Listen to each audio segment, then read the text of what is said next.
Salut tout le monde, côté micro, c'est Mahdi Kantaoui. Chers auditeurs, chères auditrices, j'espère que vous avez la pêche aujourd'hui et que vous êtes en super forme. Il est très exactement 13h07 sur plateau d'RTCI. Alors, où que vous soyez, je suis très heureux de vous retrouver en ce samedi 4 octobre 2025 avec Destination Tourisme, notre rendez-vous hebdomadaire. Je remercie l'équipe qui m'accompagne aujourd'hui, à savoir Kaiser Bouzriba pour sa précieuse collaboration technique et Rim Trabelsi côté création de contenu digital. Comme à l'accoutumée, nous allons parler tourisme et notre sujet d'aujourd'hui s'articulera autour de la saison hivernale, de l'innovation et de la jeunesse. Quel avenir pour le tourisme tunisien? Le tourisme reste l'un des piliers de l'économie tunisienne, un secteur en constante évolution qui cherche à se renouveler et à s'adapter aux nouvelles attentes des voyageurs. Entre la participation tunisienne au salon Top Reza de Paris, la préparation de la saison hivernale et les innovations liées au numérique, de nombreux enjeux se dessinent. Alors, pour en parler, nous avons au bout du fil Monsieur Ahmed Betaïb, qui est le président de l'AFTAV, la Fédération tunisienne des agences de voyage et de tourisme. Bonjour Monsieur Ahmed Betaïb, vous êtes sur antenne et tous les auditeurs d'RTCI vous écoutent. Allô? Bon, bonjour nos chers auditeurs. J'espère qu'aujourd'hui on donnera la plus-value pour mieux expliquer ce que nous avons vécu et ce que nous pouvons vivre dans le secteur touristique en Tunisie et en dehors de la Tunisie. Absolument. Alors, quelle est l'importance pour le tourisme de participer au salon Top Reza à Paris en septembre dernier? De façon générale, nous Oui. participons chaque année à ce salon qui est un salon international et principalement réunit tous les acteurs du tourisme, soit dans l'hébergement ou le transport aérien ou terrestre ou les agences de voyage ou tout ce qui est acteur dans la restauration et l'animation. Oui. Aujourd'hui, nous sommes réellement très honorés de participer à ce salon parce que nous avons passé une saison exceptionnelle. Oui, la saison a été, oui. D'accord. Surtout avec des bons retours et avec un moindre tracas et moindre problème, malgré la situation économique un peu difficile. Oui, c'est vrai. Alors? Et puis, oui. avec notre réunion avec les tour opérateurs et surtout ceux qui programment la Tunisie, c'était un retour exceptionnel avec un taux de réussite qui avoisine les 97% et une augmentation de 8 à 9% en nombre d'arrivées en Tunisie et en turnover. Justement, oui. Réalisé. Très bien. Justement, j'allais vous poser la question par rapport au retour que vous avez reçu de la part des professionnels et des partenaires étrangers présents à ce salon. Qu'est-ce qu'ils en pensent? C'est un retour très positif avec quelques critiques. Donc, de façon générale, c'est positif. Avec le transport aérien,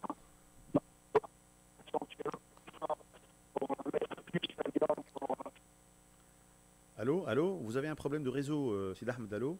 Vous êtes là? Allô, Sid Ahmed?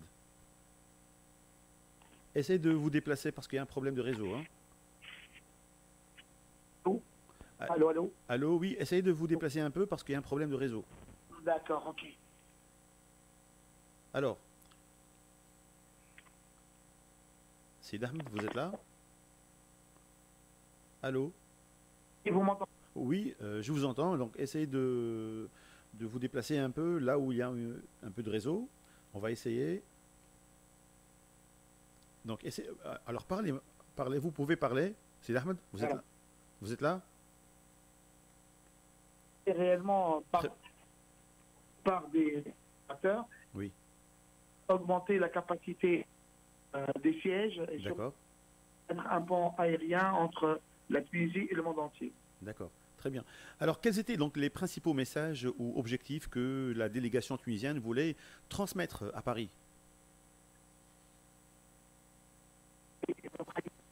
Nous avons pris la demande du client étranger, soit européen, soit international, et surtout dans l'innovation et de faire des packaging dynamiques. C'est-à-dire, le packaging dynamique, il est orienté vers tout ce qui est tendance, avec des sur-mesures des clients. D'accord, très bien. Alors, comment la présence tunisienne a-t-elle été donc perçue par les agents de voyage et tour opérateurs français et internationaux? Donc, d'une façon générale, les facilités qu'il y a et de la part de l'administration tunisienne et des professionnels Oui, tunisiens, c'est toujours tendre la main et travailler conjointement pour faire réussir et surtout aider en cas de souci et être présent pour débloquer la situation. Donc, absolument. Oui. Oui, oui, allez-y, allez-y. c'est ce facteur-là positif que nous avons en réaction positive et surtout être présent dans les cas où il y a des petits soucis. Donc, comme tout pays dans le monde entier, l'inflation elle est partout. Par contre, nous avons noté que le service était réellement bien d'un côté et de l'autre côté, le retour des clients a été très positif. Très très bien. Alors pour la saison touristique hivernale, peut-on s'attendre à une bonne saison touristique hivernale en Tunisie cette année? En tous les cas, les tendances le montrent. Et surtout que, avec beaucoup, sans parler de compagnie aérienne, en fait de compagnie aérienne, et surtout sur Tozer, où on a des nouveaux tour opérateurs qui ont pris des nouvelles unités. Pareil, il y a deux hôtels qui vont ouvrir, à Tozer et l'autre à Tamarza, Ah, c'est en très 4 bien. étoiles. Oui, Pareil, nous avons dans le même sillage, nous avons le salon international européen et saharien qui se tiendra du 2 au vous êtes invité et j'avais y participer parce que la première session était une grosse réussite surtout pour mettre les projecteurs sur cette région. Et on parlait avant de l'humanité et on continue dans la durabilité. Et aujourd'hui, on va parler de durabilité avec la jeunesse et avec l'intelligence artificielle et le rôle de surtout la digitalisation dans les facteurs touristiques, surtout en gardant tout ce qui est authentique avec la participation des autochtones et jouant d'accord. plutôt le rôle en faisant participer et les jeunes et les femmes. Très bien. Alors, quels efforts ont été déployés pour mettre en valeur donc le tourisme saharien et culturel pendant cette période? Comme je viens de l'expliquer, déjà il y a l'ouverture de deux unités et Oui, on souhaite faire beaucoup d'efforts pour ouvrir pas mal d'unités d'hébergement. oui, Le développement pour les agences de voyage avec la facilitation pour tout ce qui est investissement pour des transports terrestres et principalement pour les 4x4, où il d'accord, y a déjà un engouement extraordinaire. De l'autre côté aussi, c'est faire tourner l'économie pour les gens et faire participer la microéconomie à travers les artisans. Et ça, c'est un facteur primordial. Et aujourd'hui, avec le salon, la deuxième édition, on va inviter plus qu'une centaine d'agents de voyage ou de 30 voire 40 destinations comme l'Europe, l'Europe de l'Est, le Canada, la Chine, la Russie.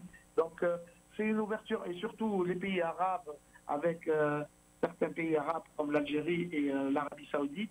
Donc il y a un grand travail qui est en train de se faire avec un travail en conjointement avec l'administration tunisienne. Et ce salon va être réellement tunisien. L'année dernière, on avait l'appui de la GIZ de l'USAID. oui, bien Cette sûr, année, oui, nous sommes en train de voler avec nos propres ailes, avec l'innovation et surtout la digitalisation en faisant impliquer les jeunes d'aujourd'hui et les femmes. bien sûr. Sans oublier donc les Tunisiens qui voyagent dans leur propre pays, bien sûr. Donc ça peut jouer un rôle dans le succès de la saison hivernale, j'imagine, hein? Bien sûr. Il y a certainement un encouragement, des promotions. Nous avons fait des propositions Oui, pour le marché local et principalement, ça va être en œuvre. On a parlé de changer un peu les vacances pour les Tunisiens pour les saisons hivernales cette année. oui, On a parlé aussi de chèques voyage. C'est important pour faciliter aussi aux Tunisiens d'avoir des ressources et surtout un chèque voyage, c'est comme le chèque restaurant qui va faciliter aux Tunisiens. Et le troisième point, c'est mettre l'accent pour les intervenants de fournisseurs en tant qu'hôteliers ou hébergement alternatif, à avoir des tarifs attractifs et intéressants en harmonie avec la bourse tunisienne. Très très bien. Alors, y a-t-il de nouveaux produits ou expériences touristiques que les agences proposent pour attirer plus de visiteurs? Bien, bien sûr, parce que il y a le storytelling, c'est-à-dire raconter une histoire, Oui, une bonne expérience. Il y a aussi aller faire je sais pas, regarder, mais participer dans l'évolution économique. Même les Tunisiens vont le faire. Et aujourd'hui aussi, je vous ouvre une petite parenthèse, il y a aussi le festival des montgolfières qui va y avoir lieu aussi au mois d'octobre, à ah, partir du d'accord. 24, entre Djerba 12 et 14 heures. Donc, il y a plein d'événements aujourd'hui qui vont réunir et les internationaux et les locaux. Et d'ailleurs, je devance ça pour dire que cette année, on a planifié des événements tout le long de l'hiver de façon qu'il y ait une continuité. On parle de festival de la Montgolfière, c'est le mois d'octobre. Oui. Pareil, on parle de festival, on parle de Nissak, qui est le salon Oasia, on parle du festival de Festival de Tonnerre, 12, de on parle 12 du aussi, festival oui. de 12, Oui. et on va continuer vers le mois de mars pour clôturer la saison hivernale, pour faire un grand événement du côté de 12 et de Kibili. Très bien. Alors, en termes d'intelligence artificielle, donc, et surtout pour la jeunesse, selon vous, donc, quel rôle l'intelligence artificielle peut-elle jouer dans la promotion du tourisme tunisien? Aujourd'hui, c'est pas un choix, c'est une obligation. Oui. Et surtout, nos jeunes d'aujourd'hui, ils sont en train de nous montrer le how to do. Et surtout, être à la page et être dans le entier à travers le IA, l'intelligence artificielle. Aujourd'hui, c'est pas un luxe d'avoir l'intelligence artificielle. C'est un besoin. Le monde entier fonctionne ainsi. La Chine s'est développée et elle est passée un cap. Maintenant, l'Europe est à la traîne. Et nous, en tant que Tunisiens, sommes fiers d'avoir nos jeunes qui sont réellement des acteurs principaux et surtout restent à la page et surtout suivent la tendance tout en parlant de la Tunisie avec un minimum de dépenses et surtout de dépenses et d'énergie et de fonds. Et ça, moi, je leur dis chapeau bas et on doit les suivre et les accompagner parce qu'ils vont avoir la relève. Oui. Et surtout être en compétition avec le monde entier. Très bien. Alors, peut-on imaginer que les agences de voyage tunisiennes utilisent bientôt donc l'IA pour mieux attirer, pour mieux cibler donc les touristes? C'est déjà fait. Oui. Parce que pour vous dire, il y a aussi les start-upers. Aujourd'hui, j'étais effaré et épaté à la fois. Parce C'est que vrai. nous Dites-nous avons comment. déjà eu le salon touristique et de l'Amra et de tout le tourisme international. Et on a eu un partenariat avec des start-upers. Là, aujourd'hui, où ils parlent, ils font l'analyse de façon qu'ils font une base de données où ils utilisent, et chaque fois il y a une réservation, il y a une plantation, un arbre, où chaque fois il y a une réservation où ils mettent la valeur du produit tunisien. Et en Tunisie, nous avons une richesse exceptionnelle en culturel, en surtout le produit immatériel, en culture, en historique, en nature. Nous avons la mer, le soleil, la Sahara, l'oasis, et surtout la bonne volonté de nos familles, de nos femmes principalement, qui sont mordues et restent toujours des mamans et surtout des initiatrices. Tout à fait. Alors, la jeunesse tunisienne, très connectée, donc elle peut devenir un moteur de créativité et de communication digitale pour le secteur. C'est pas qu'elle va devenir. Elle l'est déjà. Elle est déjà. Oui. Elle l'est déjà. Elle est déjà. Ça fait plaisir d'avoir une jeunesse aussi éveillée et responsable. Et surtout, elle est en train de prendre le devant et nous sommes en train de la suivre et de l'accompagner. Alors j'imagine aussi que la FTAV, donc la Fédération tunisienne des agences de voyage et de tourisme, elle est en train d'encourager la formation des jeunes dans le domaine du numérique et de l'intelligence artificielle appliquée au tourisme. Rien que pour nous avons fait cette formation il y a déjà 3 ans et nous avons renouvelé. Nous avons un partenariat avec l'IHEC, nous avons un partenariat avec pas mal de facultés. Nous avons fait un partenariat aussi avec la Chine de façon à avoir dans la continuité et surtout donner l'opportunité aux Tunisiens de s'ouvrir au monde entier et à l'étranger et à l'intérieur parce que la Tunisie est belle. Mais il faut qu'on puisse la garder et surtout on puisse mettre en valeur ses atouts positifs. Très bien. Alors, quel message souhaiteriez donc vous donc adresser aux jeunes qui veulent s'engager dans les métiers du tourisme et contribuer à son développement? Un message positif pour finir en beauté. Oui, Allez-y. le message, ce que je veux dire, le tourisme, il est périn. La preuve en est, avec tout ce qui s'est passé en Tunisie, on a eu le problème du terrorisme, on a eu le problème d'inondation, on a eu le problème de Covid. Et malgré ça, nous sommes encore debout et on est en train de présenter des bons produits. Maintenant, avec les nouvelles lois, c'est un secteur, ça encourage de suivre parce que c'est un secteur porteur, un secteur innovant, un secteur qui vous ouvre les opportunités extraordinaires. Il est périn. Quand je dis il est périn, Oui. donc j'encourage tous nos jeunes de le suivre parce que le futur est devant nous et nous les accompagnerons avec grand plaisir.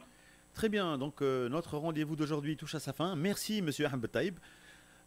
Donc, Merci à nos auditeurs et on les rappelle qui participent avec nous et pour le festival de la Montgolfière et le festival Lissot de loisirs et sahariens. très bien. Je rappelle que nous venons d'interviewer Monsieur Ahmed Betaïb, qui est le président de l'AFTAV, la Fédération tunisienne des agences de voyage et de tourisme.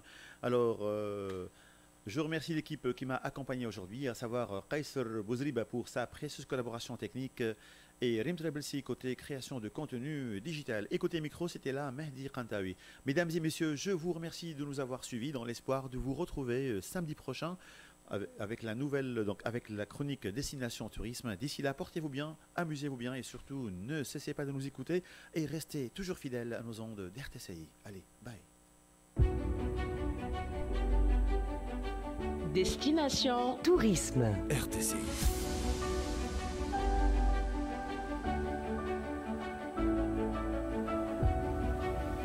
La Tunisie, votre destination tourisme.